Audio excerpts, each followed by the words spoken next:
Gue nih nggak paham nih. Gue perwakilan masyarakat. Iya. Gue awam. Yang gue lihat di TikTok ada orang joget-joget kena gaji 3 juta per hari, ya kan? Yang mana dikonfirm melalui wawancara, wah kalau kita tuh harus ada tuh gaji kayak gini karena kosan 3 juta per hari. Betul. Katanya. Nah, kalau narasi itu semua kita bicara dulu tentang kenaikannya memang tidak ada. Jadi sebenarnya datangnya dari mana? Kan Nah gitu pertanyaannya. itu dia. Nah sebenarnya kan dalam pidato presiden kan juga dibilang kalau emang ada kenaikan atau waktu itu dikomparasi sama BUMN kan, yang mana wah ini DPR juga harus nananinunnya. Bahwa ke depan ada harapan, baik itu remunerasi, tunjangan dan lain sebagainya itu diharapkan masuk sampai ke wilayah DPR. Selama fiskal kita mencukupi kan nggak ada masalah, gitu loh. Betul.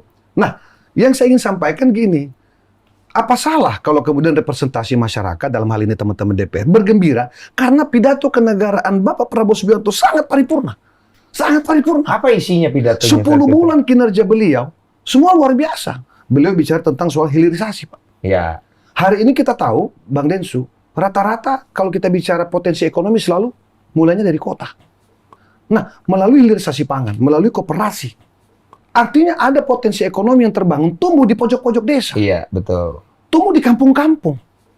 Gitu loh. Selama ini dalam tanda petik terpinggirkan. Oke. Gitu loh. Selama ini terabaikan. Betul. Semua kita bicara ekonomi pusatnya di kota. Itu yang dibicarakan saat itu. Saat itu. Oke, Belum lagi positif. soal makanan bergizi gratis. Oke. Memang baru 2 juta. Gitu, baru 2 juta. Gitu. Tapi kan tujuannya kan sampai ke target yang disampaikan oleh Pak Prabowo. Iya. Minimal tahun depan misalnya 10 juta. Terus meningkat sampai ke 8, targetnya 80 juta. Oke, 2 poin. Makanan bergizi gratis Oke. misalnya gitu loh. Oke. Apalagi penegakan hukum. Oke, poin Kita 3. lihat penegakan hukum, Pak. Ini ada 2 hal ya. Iya. Penegakan hukum terkait yang bahasanya orang itu ada istilahnya penegakan hukum hanya tajam ke bawah tumpul ke atas. Iya. Faktanya hari ini Pak, Bapak lihat sendiri kan informasi Iya. di media. Barusan ketangkep. Itu orang badan beliau, Pak. Iya, tapi barusan ketangkep. Itu dia. Iya. Orang badan beliau ketangkep. Oh, paham. Ini bukti bahwa kemudian Pak Prabowo tuh on track.